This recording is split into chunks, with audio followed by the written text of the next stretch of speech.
A few years ago, I was in my office and I got a phone call from a gentleman, we'll call him Tom. Now, I had never spoken with Tom before, but he excitedly explained to me that he had paid down all of his debt. He spent the last 10 years or so focusing on paying his car loans, some lingering student debt, some credit card debt, and most importantly, at least to Tom, his home mortgage. So anybody would be, over the moon excited having paid down all of one's debt, especially the mortgage. And I congratulated him, and I asked him, what was next for him, and he basically said, "I need to invest for retirement." Tom was in his late 50s at the time, and he had saved very little for retirement, even though he was now completely debt-free, and he wanted to retire within the next 10 years. So, in a broader conversation with Tom, I learned a bit more about his strategy to pay down the debt and sort of the thought process there.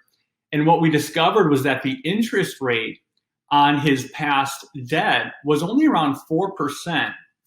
And, I wanted Tom to understand the trade-offs between paying down debt versus saving for the future, because what we discovered was that the 10 years prior to Tom paying all of his debt off, he would have earned close to 10% in the stock market if he was a diversified investor. So 4% interest versus 10% returns in the market.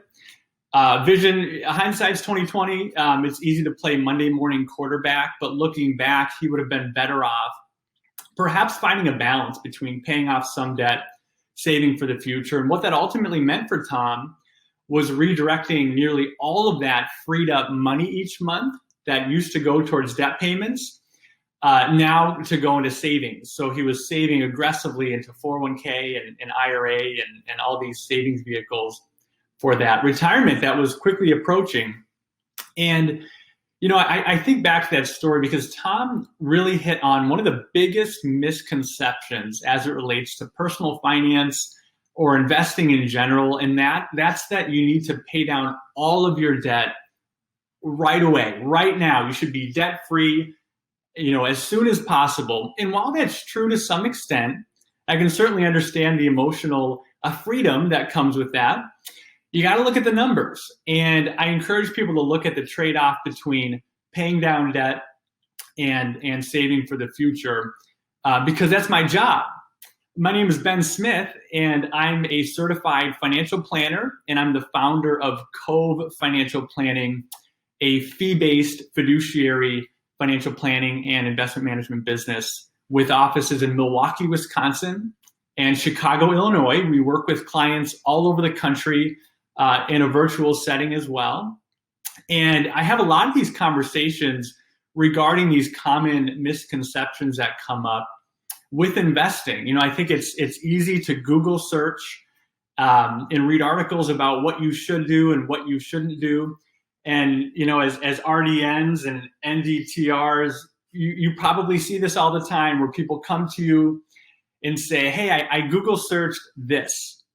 What's your opinion?" And you sort of have to provide some context and some background based on that particular person's situation. So, in the interest of identifying some of these large misconceptions, I want to talk through three of them. Number one is that trade-off, that balance between paying down debt and saving, that misconception of I have to be 100% debt-free to be able to live a financially free life. That's number one. And then number two is, I don't need a budget. Things are under control. I'm able to save a little bit each month. And then number three is kind of having the mentality of I can do this on my own, right? I can manage all of the finances on my own and along with, probably a job that you're working and your family. So I want to debunk these, starting with that debt pay down. Now, when it comes to the debt pay down, I really want to focus in on the opportunity cost to paying down debt, right? Cash flow is important. That's money coming in, maybe through your paycheck, versus money going out, right? Your mortgage, rent, expenses, utilities, groceries. That number that's left over at the end of the month you want it to be obviously in the positive. Some people run a cash flow deficit, meaning they're spending more than they actually earn. So, first and foremost, make sure you turn the deficit into a surplus.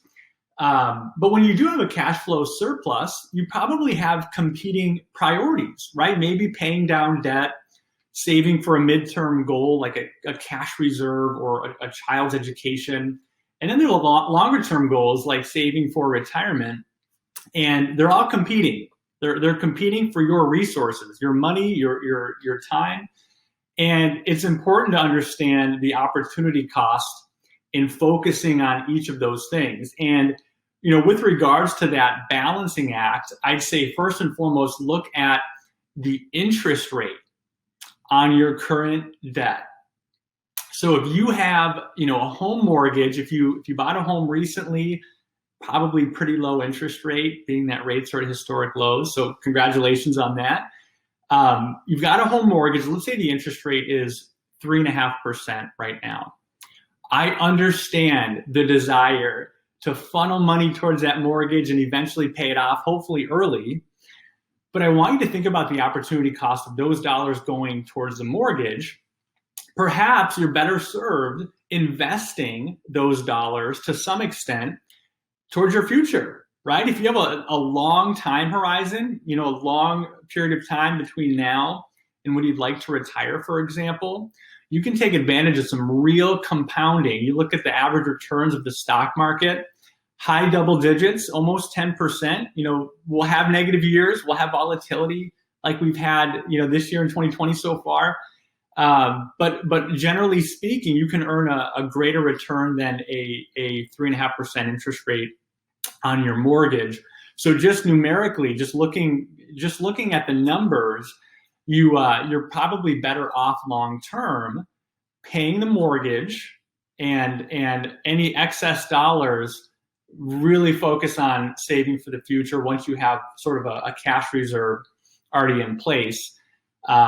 Your future self will thank you because it's that balancing act between the debt and the retirement savings. Now, alternatively, maybe you did some holiday shopping, you have some credit card debt where the interest rate's at 10, 15, 20%.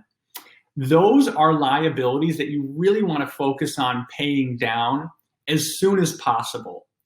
Why? Again, opportunity cost. You probably will have a tough time earning 10, 15, 20% in the market consistently year after year. It does happen, certain years, but again, over time, it's going to be really tough to get that return number. So you're better off squashing that higher interest rate as it relates to the market return potential. So I know those are extreme examples with a low 3.5% mortgage rate and a higher potential, credit card interest rate. Most folks are probably in between. So again, some balance is required to sort of cover all the bases long term.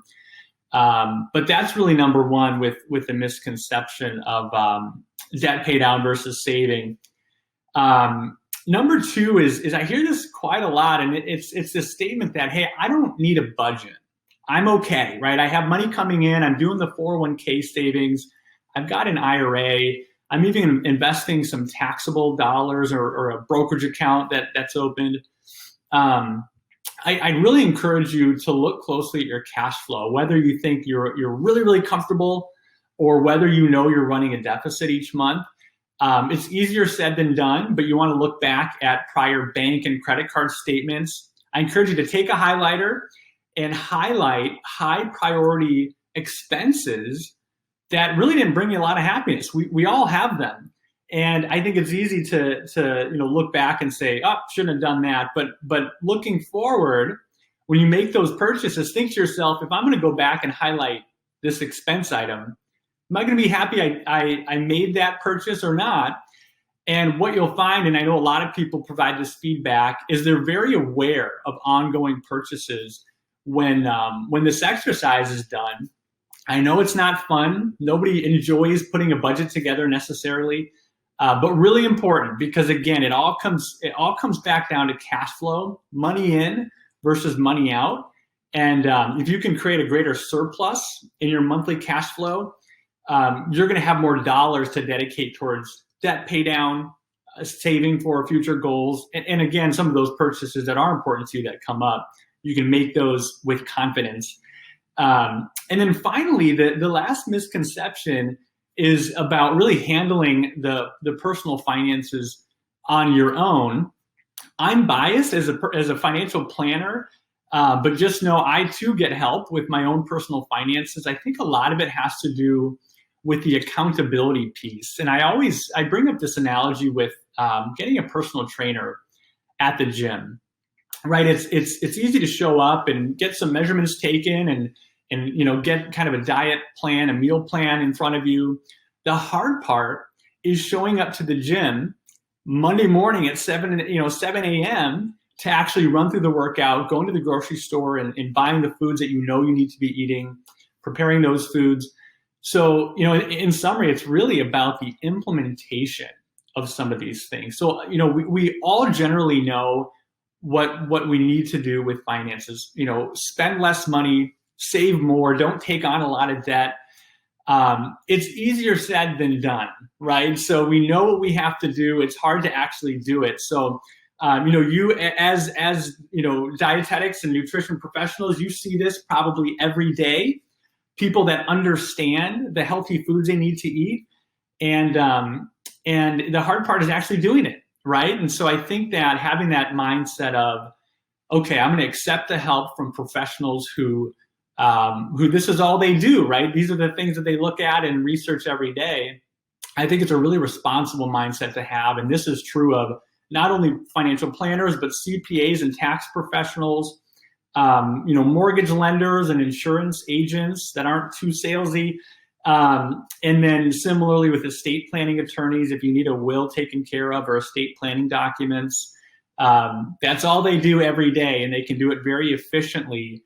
So I encourage you to seek folks out who are fiduciaries, meaning they'll always work in your best interest. So of course, as a certified financial planner, I am a fiduciary. I think the closest analogy I can liken this to is, you're barbecuing this weekend and you need to prepare a meal for friends, family. You go to the butcher shop, and Hank behind the counter says, "Hey, we got this great new lamb chop in stock here. Take a look at it. It's amazing." Hank is not going to assess your health and well-being and recommend salmon. He's not going to say, you need to go next door to the grocery store and just get some Atlantic salmon. It's good for your heart. It's low fat.